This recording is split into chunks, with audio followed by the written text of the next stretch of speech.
So, three more points on my video regarding before you seal it with the African king, with the Asian queen, and with your islander. So, if they never apologize for anything they do, right?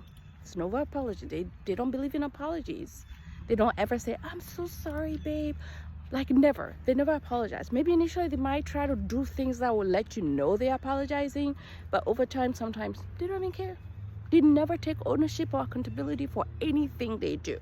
Literally. And you'll be hurting, wanting them to apologize, and you're gonna spend a lifetime waiting for them to apologize, and they will never own it, accountable, or do it differently. And you hurt and you cry. You're crying. And you wish they will apologize or take ownership for what they did to hurt you, and they don't, and they might never. So before, if you notice you are in with them and this is how they roll, especially with friendships around them, and that's how they are, then they might never, you're not going to do anything that will make them do differently than who they are showing you to be. Two will be, they are stingy. They have money. You notice they have money, right? But they don't share, or maybe buy you things like on special occasions. It doesn't have to be anything expensive, but you notice that they're stingy with their money. They want you spending, but they don't go there out of their way to really intentionally be, kind in that way. So if you see that, and that's your love language, especially if that's your love language, then unless you can tolerate it and accept it for what it is, then it's fine.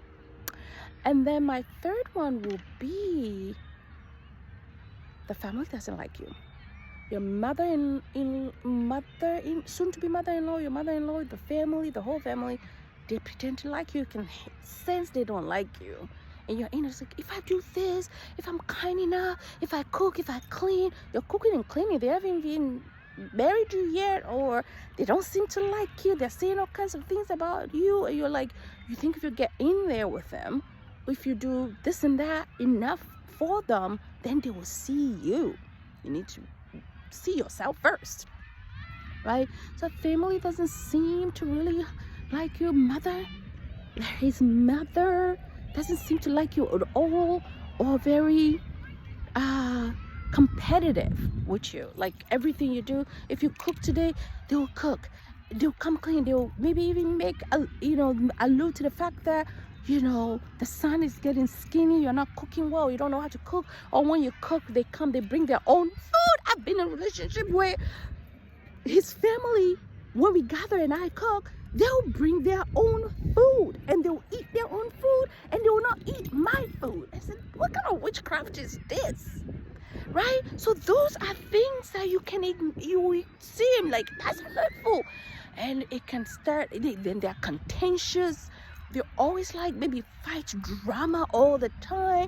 They're not calm. We're all not gonna be the same, but at the same time, contention and drama and toxic behaviors, it's just wrong.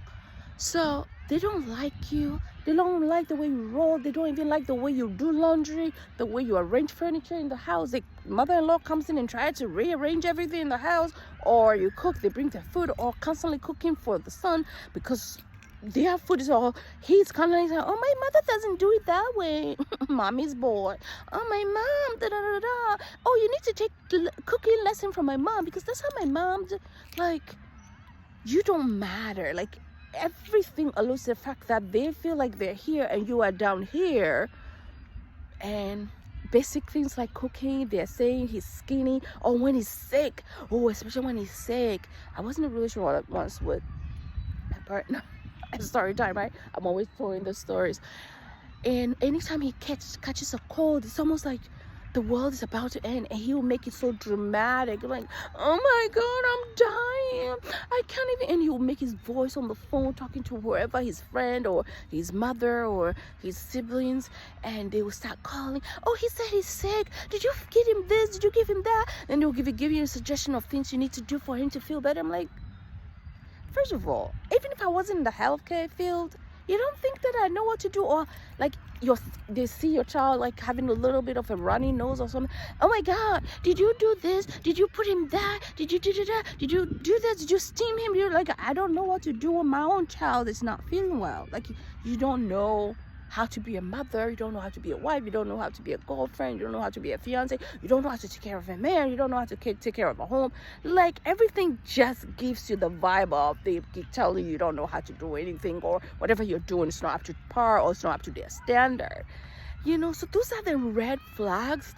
And of course, like I said in my video, if you have the emotional bandwidth to deal with that, fine. But if not, and you're gonna be there crying constantly, sad, constantly complaining to your friend constantly, you're tired of hearing certain times. Might be time for you to listen to your heart. Because like I always say, if you can whip it in your mind, you can whip it everywhere else in your life. Form a life for yourself. Find a hobby. Love on yourself. Find good friends that are loving. You can have fun, go out. And that kind of thing will make you super quickly go 6 feet under.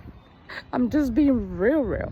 Spent years and decades trying to be something for someone who is not trying to be in it with you. If you can whip it in your mind, you can whip it everywhere else in your life, okay? You got this.